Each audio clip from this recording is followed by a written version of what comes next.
하나님의 은혜에 감사하는 사람이 되어요. 자, 친구들, 좀 더 오늘 읽은 성경 말씀을 쉽게 이해하기 위해서 우리 쉬운 성경으로 한번 다 같이 읽어볼 거예요. 쉬운 성경으로 다 같이 처음부터 끝까지 103장 1절에서 5절까지 다 같이 시작.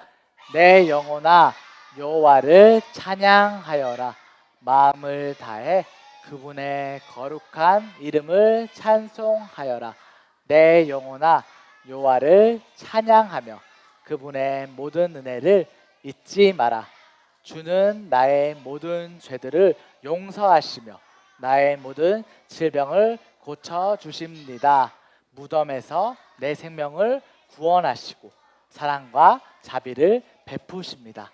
주는 좋은 것으로 나의 소원을 만족시켜 주시니 내가 독수리처럼 새롭고 힘이 넘칩니다. 시편 103장 1절에서 5절 말씀. 아멘.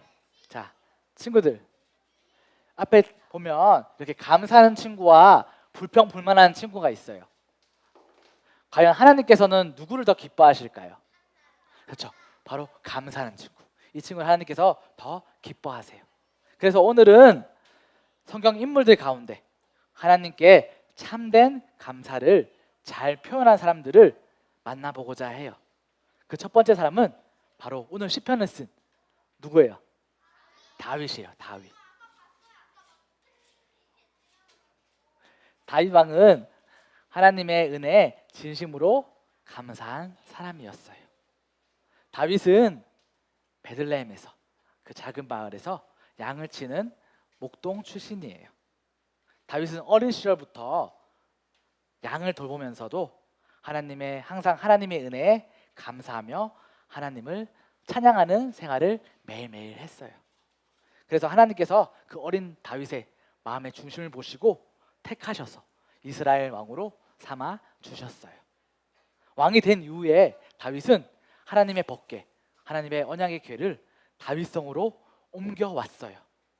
앞에 그림을 보면 이렇게 법궤를 맨 레위 지파 사람들이 다윗성으로 들어오고 있고 여기 백성들이 막 환영하고 있죠. 다윗은 하나님의 법궤가 다윗성에 들어오는 것이 너무너무 기뻤어요.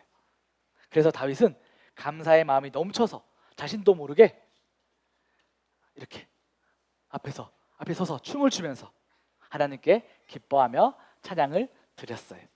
한 나라의 왕으로서 백성들 앞에서 체면을 생각하지 않고 자존심을 생각하지 않고 창피함을 다 내려놓고 그저 마치 어린아이처럼 하나님 앞에서 기뻐서 감사하는 마음으로 하나님께 찬양하고 기뻐 뛰며 하나님을 노래하고 찬양하고 감사했어요.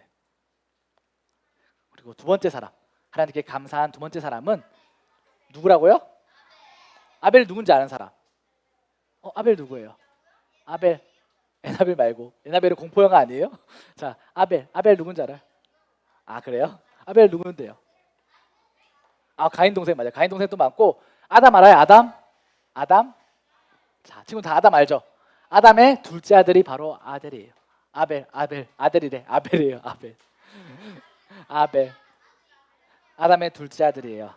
아벨도 어린 시절 다윗처럼 양을 치는 목동이었어요. 그는 양을 치면서 늘 하나님의 은혜에 감사하는 사람이었어요. 아벨은 하나님 앞에 감사의 표현을 하나님께 바른 제사를, 즉 바른 예배를, 우리 지금 친구들 드리고 있는 바른 예배를 드림으로써 하나님께 감사함을 표현했어요. 아벨은 하나님께 제사 드리기 위하여서, 예배를 드리기 위해서 자신이 기른 양 가운데 가장 귀한 양, 가장 가장 소중한 그 양을 택하여서 하나님께 드렸어요. 제사를 드릴 때도 감사의 마음을 담아서 정성을 다해서 하나님께 제사를, 예배를 드렸어요. 하나님께서는 아벨이 드린 그 정성스러운 예배를, 그 제사를 받아 주셨어요. 세 번째로 진정한 감사의 마음으로 살았던 사람은 누구예요? 사도 바울이에요. 사도 바울. 사도 바울은 사람들에게 칭찬받는 유능한 사람이었어요.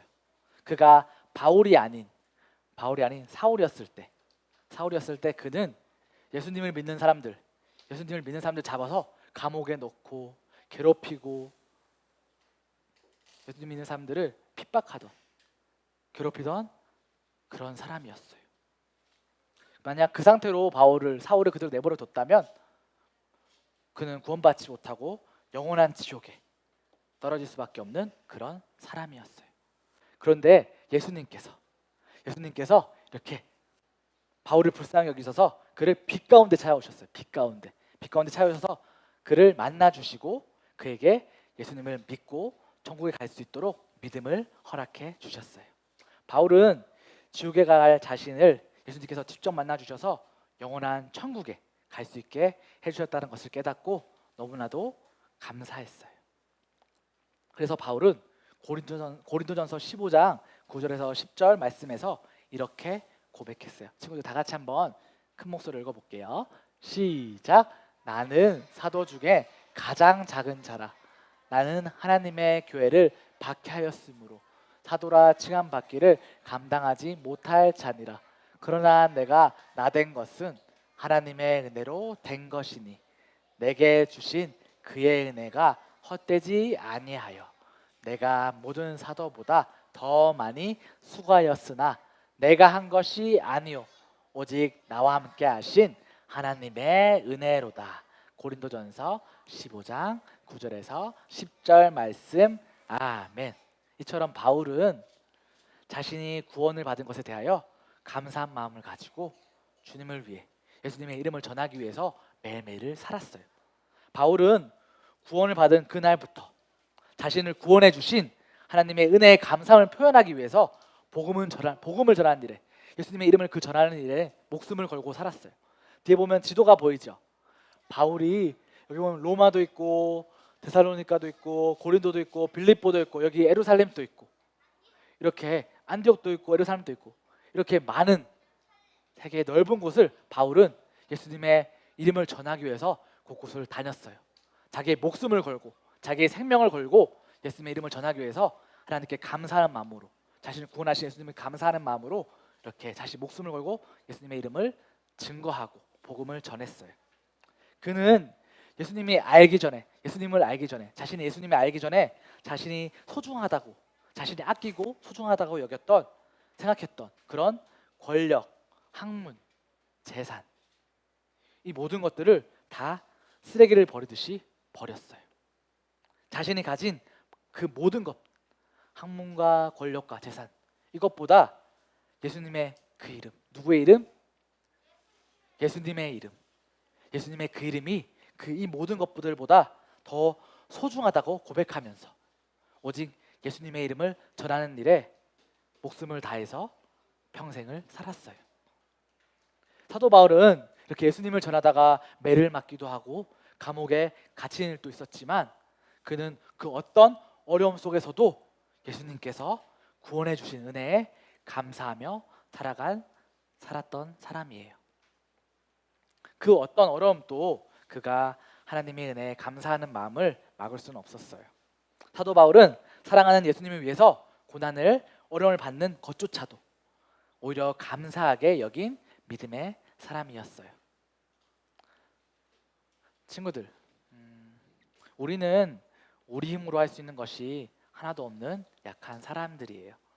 하나님께서 허락하신 것들, 우리가 가진 것들은 하나님께서 거두어 가신다면 우리는 하루도 살 수 없는 연약한 사람이에요. 하나님께서 허락하셔서 우리가 숨을 쉴 수 있고 이렇게 교회 나올 수 있고 매일매일 삶을 살아갈 수 있는 거예요. 오늘까지 우리가 숨을 쉬게 하시고 건강을 주시고 우리 친구들이 밖에 뛰놀면서 자연을 누리며 살 수 있도록 허락하신 분이 바로 하나님이세요. 그러므로 우리는 지금까지 이 세상에서 살아갈 수 있도록 허락하신 하나님의 은혜에 감사하며 살아야 해요. 우리에게 예수님의 그 십자가의 사랑을 믿게 해주셔서 구원해 주신, 우리를 구원해 주신, 그리고 우리 친구들이 이 하나님교회 유년부로 나올 수 있게 해주신, 이 예배의 장소로 인도해 주신 하나님께 감사드려야 해요.